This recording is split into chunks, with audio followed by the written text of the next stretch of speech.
When my wife attended a party I was firmly opposed to, I simply changed the locks on the house. Yet upon her return, she did something I never anticipated. My name is Marcus Green. It was 12:17 a.m. when I heard the final tick that pushed me over the edge. The house was quiet, too quiet, but my mind was a war drum. I sat in the dark living room, the only light emanating from the flickering television I wasn't watching. My phone glowed on the coffee table, untouched since 9:42 p.m., the last time I had texted her. Everything okay? No response. Not a single word. Not a lie.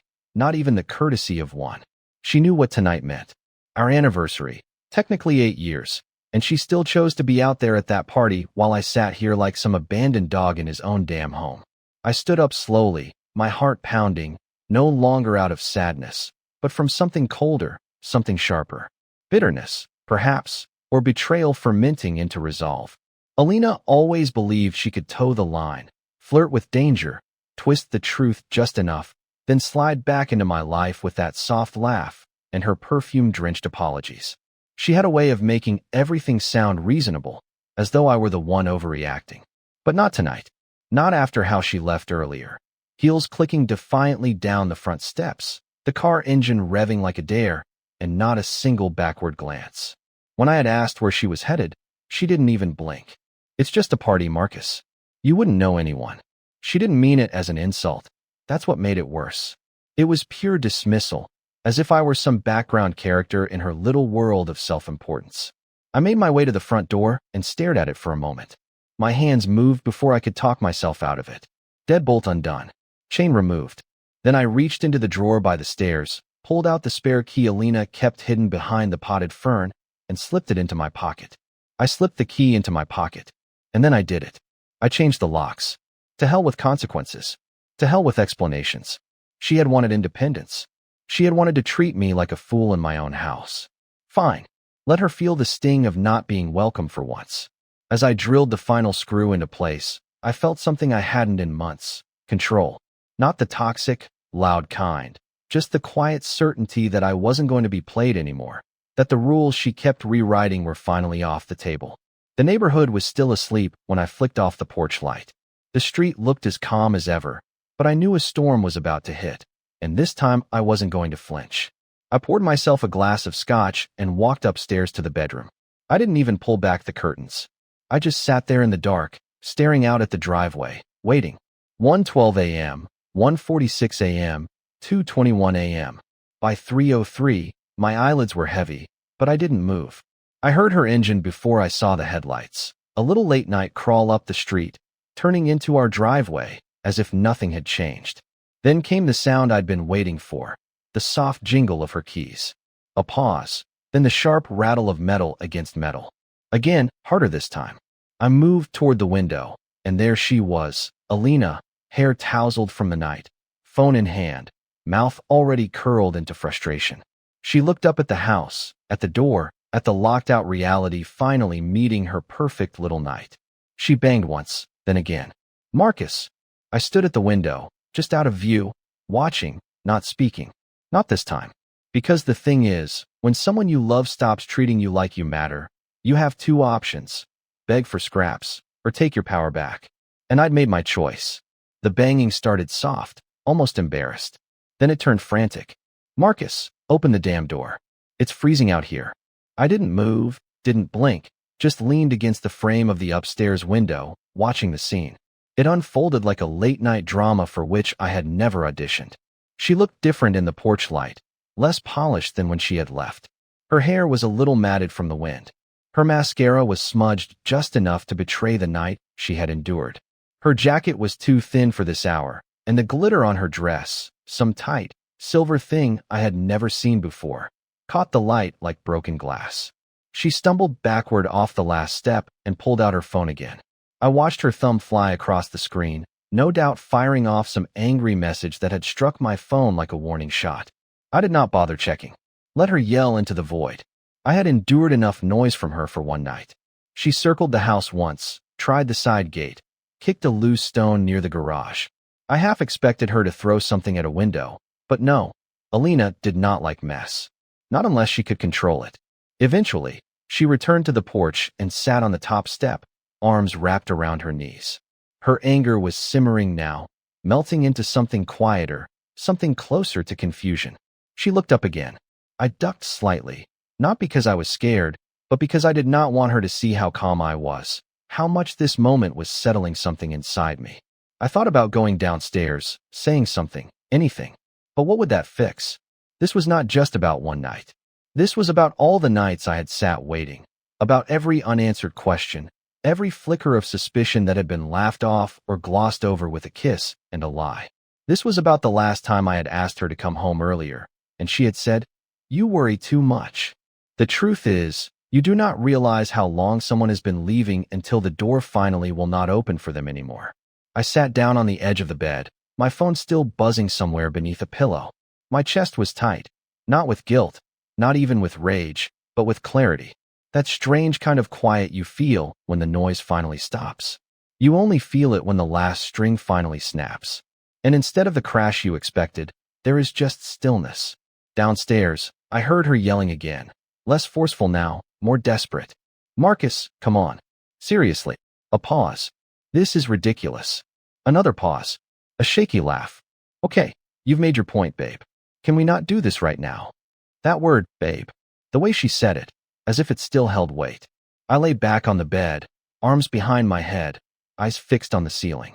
I pictured her out there, shifting from foot to foot, wondering how far I would go, wondering if this was just a tantrum or something worse, something final. The temperature had dropped. I could hear the wind picking up through the branches out back. She was probably cold. But so what? You sleep in the bed you make. And Alina had made hers in some stranger's arms at 2 a.m., with perfume and party glitter and whatever secrets she thought I would never discover. I waited another hour. Eventually, the porch fell quiet. No more knocking. No more pleading. Just silence. I got up and peeked through the blinds. Her car was still there, but she was gone. Maybe she went to a friend's. Maybe she sat in the driver's seat crying, thinking of all the ways she would spin this back on me tomorrow. It did not matter. For the first time in months, I did not care what she did next. I went to the bathroom, brushed my teeth, and turned off the lights. The house finally felt like mine again. The knock on the door was not hers this time. It was firmer, steadier, less desperate, more official. I looked at the clock, 6:41 a.m., the kind of hour that belongs neither to night nor day. The sky was still tinted with a blue-gray haze, as if even the sun had not made up its mind yet. I patted down the stairs barefoot, pausing at the foyer mirror to smooth my hair back. When I opened the door, there they were, 2 officers, young, casual. Their expressions told me this was not a real emergency. Just, before I could step out to grab a drive-through breakfast, there was a matter to attend to. "Morning," the taller officer said, tipping his head politely. "You're Marcus Green?" I nodded. "That's me. We received a call from a Mrs. Alina Green." He continued, flipping open a small notepad. "She reports being unlawfully locked out of the residence. Claims she lives here. Mind if we talk inside?" I stepped back, letting the door swing open. "Sure, come on in." They entered, scanning the place the way officers do. Quick glances at the walls, the furniture, the family photos. The house was clean, too clean. I'd spent most of the night straightening things that didn't need straightening. Something about preparing the battlefield. "You changed the locks," the shorter officer added, scribbling in his notepad. "That's true," I said calmly. "Last night. She's been out a lot lately, and we've been having issues. I didn't feel comfortable with her just walking in anymore." They exchanged a quick glance, and the taller one raised an eyebrow. "So this wasn't an emergency situation? No violence, no threats?" I shook my head. "Not at all. I didn't touch her. Didn't raise my voice. I just made a decision about who gets to walk into my house. I didn't say our house. Not anymore. She says she lives here." The officer pressed gently. "She did," I replied, walking over to the sideboard and retrieving the folder I'd prepared. Inside were the utilities in my name, the mortgage under my name, and a printed lease agreement showing she had never been officially added. "Legally, the house is mine. She's never been a co-owner. You can check." They flipped through the papers briefly, eyes scanning, nodding along. Outside, through the front window, I could see her now. Alina pacing on the sidewalk, arms crossed, phone glued to her ear, performing the theatrical pacing she always used when she wanted attention. She spotted the officers through the glass and waved, mouthing something exaggerated, as if to say, "What did he tell you?" "What did he say?" The officers scarcely reacted. One of them glanced at me, almost apologetically. "Well," he began slowly, "this is more of a civil matter than a criminal one. There are no signs of forced entry, no physical altercation, and the deed to the home is in your name. We truly cannot compel you to allow her inside. So she is simply stranded out there." I asked, feigning innocence. That does not seem very hospitable. They offered a faint smirk, just enough to show they were not blind to the true story. "Look," the shorter officer said, sliding his notepad back into his vest. "You might consider handling this through a lawyer. Divorce, separation, whatever this may be. But for now, you are within your rights." "Good to know," I replied, nodding with gratitude. "Thank you for coming." They gave a final polite nod and stepped back onto the porch. As they passed her, Alina tried to stop them, pointing toward the house and raising her voice just enough for me to detect a shrill edge. The officers repeated the same calm explanation I had just heard, gestured toward her car, and then departed without ceremony. And just like that, she was alone again on the curb, still locked out, still not in control. I watched her slump against the car door, arms folded tightly as if holding herself together. She was not crying. Not yet. But she was shaken. That was new. Alina despised not being taken seriously. And worse still, she knew I had witnessed it. That from behind the curtains, I was watching her lose ground. One officer, one shrug, one amused smile at a time.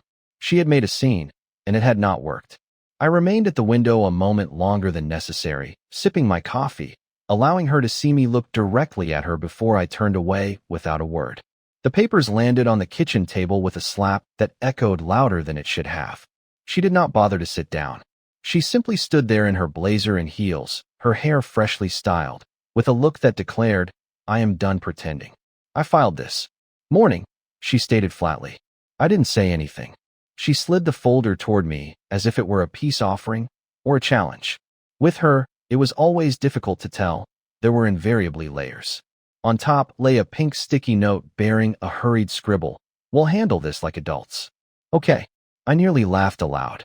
I flipped the folder open, skimming lines I already knew by heart. She was asking for the house, the car, and half of my business, Green and Ward, the marketing agency I had built from the ground up long before she ever stepped into my life. A clean split, she had once called it. 50-50. Fair. But this was not fair. This was calculated. She had gone for the throat. And the part that stung more than anything, she was smiling. That cold, pitying smile, as though she already believed she had won, as if she were doing me a favor by allowing me to keep my dignity. "I assumed you'd want to settle quickly," she added, pouring herself a glass of water as though she hadn't just detonated a bomb in my kitchen. "No reason to make this messy." I nodded slowly, flipping through the rest of the packet. Certain sections were highlighted. She wanted the Lexus. She wanted to keep the guest house as her creative retreat. She wanted half the profits from a company she had never worked a day for.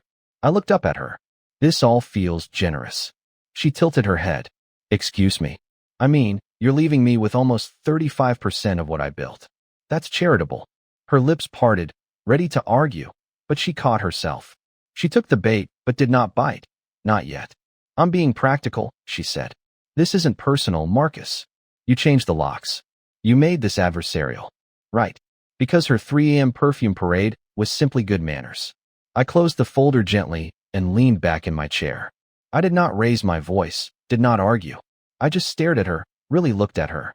She hated that. "Alina," I said quietly, "do you remember what you told me the day I signed the business lease?" She blinked.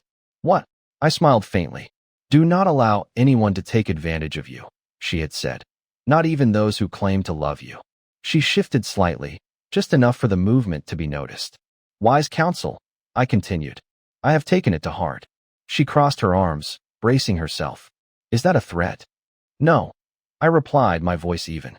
"It is a promise that I will handle this with the same respect you are showing me." For a long moment she stared, trying to read between lines I was not offering. For an instant, I thought I saw something flicker behind her eyes. Uncertainty, perhaps. But then she turned, took her purse, and moved toward the door. "I will have my attorney contact yours," she said. I nodded. I look forward to it. The door clicked shut behind her. For several seconds I remained seated, fingers drumming softly upon the folder. Was I angry? Certainly. But more than that, I was awake. She had made her move. Now it was my turn. The sound was off, but I did not need volume to understand what I was seeing. It was just past 10 o'clock. I was home, the lights dim, dinner half eaten on the counter. The house felt as though it had exhaled since the papers struck the table. I had not. Not yet. My mind still buzzed, turning over every word she had spoken, every signature she expected me to surrender. That was when I opened my phone. Not to text her, not to reply to the "let's keep this mature, all right?" email her lawyer had sent 5 hours earlier. I simply wanted noise. So I scrolled, mindless at first, until I saw it. A video on Sasha's story, her best friend, if one can call someone that when they have never once asked how you are holding up in the midst of a breakup. A pool party from the night before. No captions, only music and chaos and red Solo cups raised like toasts to recklessness. I nearly scrolled past, but then I saw her. Alina, front and center, bathed in blue light, holding a drink too full for someone so far into the night. Her laughter cut through even without sound, head thrown back, arm looped around someone just outside the frame. A man I did not recognize. He resembled a walking cliché, shirt unbuttoned too far, white teeth gleaming beneath the string lights. He wore that smug expression men get when they believe they are winning something. And then it occurred. She kissed him. It was not a quick peck. It was not drunken or accidental. It was slow, familiar, as though she had done it before. I felt the phone shift in my hand as my grip tightened. I replayed it again. Slower. The same pool she claimed she had never even swum in. The same dress she had left our house wearing. Her wedding ring still faintly visible, glinting on her finger under the lights. I did not move for a long time. It was not the kiss that undid me. Not truly. It was the casualness, the ease, the way she had weaponized my silence as permission to turn our life into theater. So, she wanted half of everything. Fine. But I was done playing checkers in a game of chess. I downloaded the video, saved it twice, once to the cloud, once to a backup drive, and labeled it something simple, poolside.mp4. And as I watched it one final time, something within me settled. Not anger, not even sadness. Strategy. Because now I had leverage. Not gossip, not rumor, proof. It is strange how easy it becomes to lie once you have finally stopped caring. The next morning, I shaved.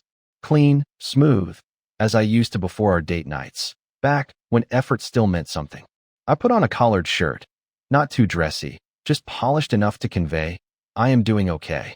Then I texted her. Marcus, hey, can we talk sometime soon? Not about lawyers. Just us. She replied faster than I expected. Alina, yeah, I'd like that. It always amazed me how readily people believe the storm has passed simply because the sky clears for a moment. We met at a cafe near the courthouse, one of those sleek downtown places with burnt espresso and clean marble counters. Her scene, not mine. She was already seated when I arrived, hair swept back, sunglasses perched atop her head. She tossed her head as if auditioning for a role. Commander Marcus, she said, as though it hadn't been worn 4 days ago. I offered a soft smile. Thank you for meeting me. She studied me for a moment, trying to decipher what game I was playing, but I gave her little to read. Only warmth, only patience. How have you been? I asked. She answered with a slight shrug. Strange. Truthfully, I hadn't expected things to grow this bitter. But it doesn't have to remain that way. I let the silence linger, took a sip of coffee I did not want. I don't want revenge, Alina, I said, my voice low. I'm tired. I just want peace. She exhaled, relief or suspicion, I couldn't tell. Perhaps both. Her eyes softened. Me too. I've been so emotional. And maybe I didn't handle things the best way. That is the way with people like her. They admit fault just enough to keep you leaning in, but never deeply enough to drown in it. I still care about you, she added, touching my hand as though it meant something. I don't want us to destroy each other over paperwork. I nodded slowly, allowing the moment to stretch just long enough to feel intimate. Look, I said gently. Perhaps we can work something out between us. No courtroom, no drama. Her eyebrows lifted, curious. I laid it out like a man confessing a weakness. You keep the car. I keep the house. We split the savings and walk away clean. No alimony, No dragging this through the dirt. She looked stunned, as if she hadn't expected me to offer exactly what she wanted. But the greed in her eyes, that flicker, that was real. You would really do that? She asked, cautious. I would rather lose a few things than lose every ounce of peace I have left. That part was true, though not in the way she understood. She nodded slowly, her lips parting into something that resembled reconciliation. I recognized that look. It wasn't love, it was victory. I can speak with my lawyer, she said. If you're serious, I can have the papers ready by Friday. Friday sounds good. I replied, smiling just enough to meet her halfway. Let's end this properly. And we sat there, the space between us holding all that was said and all that was left unsaid. For a few minutes more, we chatted about neutral things, her new yoga class, how the dog was adjusting, whether I still watched the late shows. We almost passed for two people who didn't hate what they'd become. But inside, I was watching every word, every twitch, every move she made.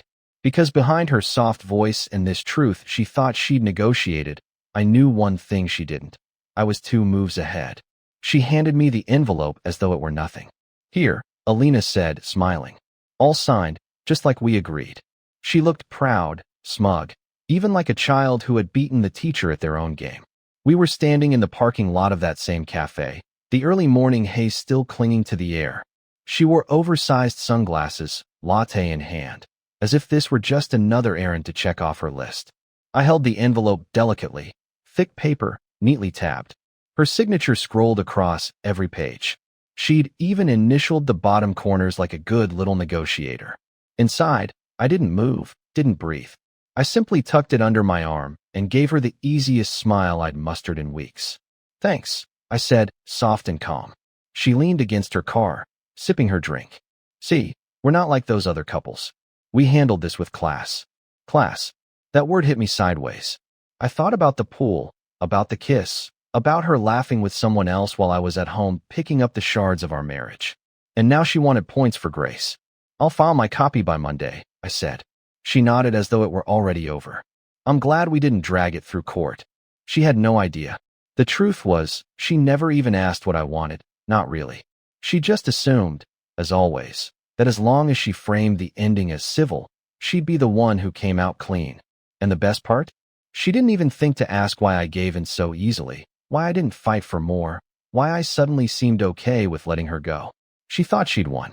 She believed she had outmaneuvered me, convinced she had tamed the very men she once dismissed in front of friends, rolled her eyes at during dinners, and mocked in subtle, passing tones when no one else was listening. But I had learned something through all of this. You do not win wars with emotion. You win them with timing, with patience, and with a silence that feels like surrender but conceals a sword. We chatted a little longer about furniture pickups, mailbox keys, and whose name to remove from the Netflix account. She even laughed at one point, genuinely amused by her own ability to compartmentalize the disaster she had set in motion. Then she got into her car and drove away, without even a glance back. I stood there for a while, the envelope still tucked beneath my arm, watching the dust settle in the air. And when she disappeared around the corner, I smiled to myself, because that envelope was not merely a set of divorce papers. It was her signature, her name, her trust poured across every line, believing it granted her closure. What it truly granted me was control. With that, I walked to my car, placed the envelope on the passenger seat, and drove straight to my lawyer. Game on. The courtroom was colder than I had expected, not in temperature, but in feeling. Clinical, hollow, as if designed to strip all emotion from everything that occurred within its walls. Rows of muted chairs, pale wood panels. A judge who seldom looked up unless someone was breaking a rule. Alina sat 2 rows ahead of me at the petitioner's table, perfectly styled in a soft cream blazer that screamed graceful victim. Her lawyer, a thin man with an impeccably knotted tie and a voice like condescension, kept whispering into her ear as though preparing her for a grand performance. I remained quiet, still. My lawyer, Denise Marlowe, sat beside me like a shadow with teeth, not flashy, not aggressive, simply composed, exactly as I needed her to be. The hearing was supposed to be routine. Alina's team had. She had requested a final review of the marital assets. Her petition portrayed me as emotionally unstable, controlling, and vindictive. They anticipated I would fold, appear cornered and desperate. They had no idea what I had brought with me. When the judge called our case, I rose slowly. Denise methodically outlined the standard objections to her demands: half of my business, complete control of the Lexus, and access to a joint savings account to which she had not contributed in over a year. Alina glanced back at me only once. She appeared calm, perhaps even pitying, as if I were about to humiliate myself before everyone. Then Denise stood. "Your Honor," she said, "we have a supplemental exhibit to submit for context regarding Mrs. Green's character and her current claims of spousal mistreatment." The courtroom shifted almost imperceptibly, a collective pause between breaths. The judge tilted her head. "Proceed." Denise handed the bailiff a flash drive. "Video evidence," she stated, time-stamped and verified. "It is a recording from a social media account belonging to Sasha Wilder, Mrs. Green's close friend.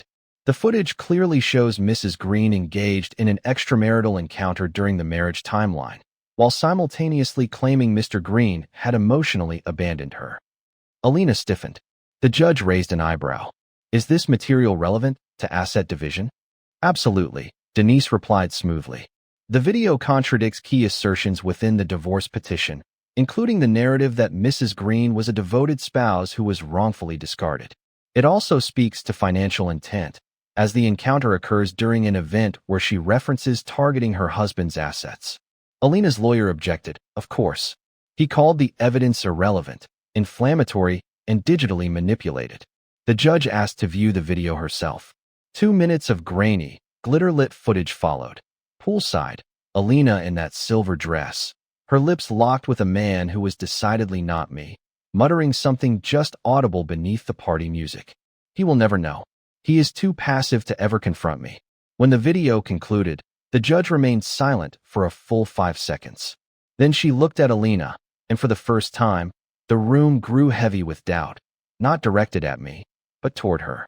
From that moment, everything shifted. Her lawyer floundered, attempting to steer the court's attention back to the financial matters. The judge stopped him, gently yet firmly. "Mrs. Green's credibility is now in question," she stated. "This will affect how the court views her claims of entitlement and mistreatment." Alina turned in her seat, her eyes locking with mine. Gone was the pity. Gone was the performance.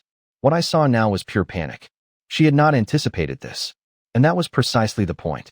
It was all over in under 30 minutes. Funny how months of scheming, posturing, and carefully rehearsed stories could unravel so quickly, like pulling a single thread and watching the entire fabric crumple in your hands. We did not speak in the hallway afterward. There were no outbursts, no grand scene. Only the quiet shuffle of lawyers gathering papers, zipping folders, and murmuring future court dates to their assistants. Alina sat alone on the long wooden bench outside the courtroom, her bag resting limply in her lap, her fingers twitching against the strap as though she did not know what to do with them. Her lipstick was smudged, barely enough to make her look human again.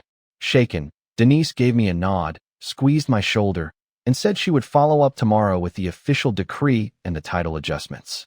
I thanked her, my voice composed. I should have felt victorious. I should have felt as though I had won. But as I passed by Alina, something hollow stirred within me. Not pity, not rage, just a quiet emptiness, because she was no longer fighting. The ruling had been straightforward. I retained the house, full ownership of my company, and sole rights to the savings account. The Lexus was re-registered under my name, thanks to a paper trail she had forgotten existed. All that remained was some furniture, a modest settlement tied to her name only because I did not contest it, and a burden of debts, her legal fees, court costs, and a bill from her own lawyer, which she had insisted would prove worthwhile. Now it appeared as a debt she never wished to settle. She did not glance my way as I passed, keeping her eyes fixed on the floor, the same floor she once mocked me for mopping too obsessively on Saturdays. The same hallway where she had once said, "Let's not make this ugly, Marcus. We're smarter than that." It turned out only one of us was. When I reached the elevator, I looked back. She remained there, still seated, motionless. A woman who believed she knew every angle now stared at the walls as though they, too, had betrayed her. I felt no need to speak. No, I told you so. No clever parting line. Silence was enough. Silence had been my ally all along. Outside, The sun had finally broken through the clouds. It was one of those crisp afternoons where everything appears too sharp, as though the world had been scrubbed clean. I stood on the courthouse steps and let the warmth fall upon my face. And for the first time in a long while, I breathed without waiting for the next blow. She had underestimated me. She had mistaken my silence for surrender, my kindness for weakness, my patience for a leash she could tug at will. But she did not understand that some men do not roar when wronged. Some simply wait, and then rebuild, brick by quiet brick. The message arrived at 1:14 a.m. I was half asleep on the couch, the soft murmur of an old documentary playing in the background, when my phone buzzed on the armrest beside me. I nearly ignored it, but curiosity is a quiet animal. Persistent. Alina, I don't know if you'll even read this. I wanted to say I'm sorry for everything. I know I hurt you, maybe more than I realized. I still remember our first night in this house. You painted the kitchen ceiling by hand because we could not afford the roller extension. You said we would build everything together. I miss who we were back then. I stared at the screen, unmoving. It was not dramatic, not like her. No demands, no blame, just nostalgia, hanging there like fog on glass. She did not ask me to respond. Perhaps she already knew I would not. I sat with it for a while, letting her words settle in the quiet room. Then I set the phone down, walked to the kitchen, and poured myself a glass of wine. The woman sitting on the back patio smiled as I joined her. Alicia, someone new, someone gentle. Someone who never once made me feel small for choosing steadiness over spectacle. I handed her the glass. You okay? She asked, brushing her thumb lightly over mine. I nodded. Yeah, just tying off old threads. We talked for a while under the string lights. Soft laughter between sips. The night stretched out in peace, not silence. And I did not once check my phone again. I thought that was the end. But life likes curtain calls. It happened on a Sunday. Mid-morning, coffee still warm in my mug, sun cutting through the blinds just right. I had opened the front door to grab a package. And there she was, Alina, a suitcase at her side. She looked different, smaller, not physically, just reduced somehow, as if the weight of everything she had built had finally landed square on her shoulders. Hey, she said softly. I did not say anything, just held the door, unsure why she was even here. I had nowhere else to go, she offered, shrugging helplessly. I thought maybe we could talk. I let the pause stretch, let her fidget. She smiled weakly. I thought maybe you'd let me in. I stepped aside, but not for her. Behind me, Alicia appeared barefoot, wearing one of my old flannels, her hair messy from sleep. She looked at Alina with calm curiosity, as though she had just stumbled onto a stranger's story mid-sentence. Alina's face froze. Her eyes dropped. His gaze shifted from the suitcase, to me, and then back to Alicia. I remained silent. Words were unnecessary. The quiet that fell between us carried more weight than anything I could have uttered. Alina blinked rapidly, as though she could wipe the scene away through sheer force of will. But the truth had already settled in the space around us, dense and irrevocable. I see, she whispered, the words scarcely louder than a breath. I offered a slight nod, not cruel, merely conclusive. She retreated from the doorway, drawing her suitcase behind her as if it bore the heft of 100 pounds. And I closed the door softly, not with anger, but with a sense of peace. For some doors are never meant to be opened again. If this narrative resonated with you, or prompted reflection on trust, loyalty, or the quiet transfer of power, share your thoughts below. Have you ever reclaimed your own peace? Like, subscribe, and share if you seek more stories that delve beneath the surface and leave a lasting impression. Your own story may yet be told.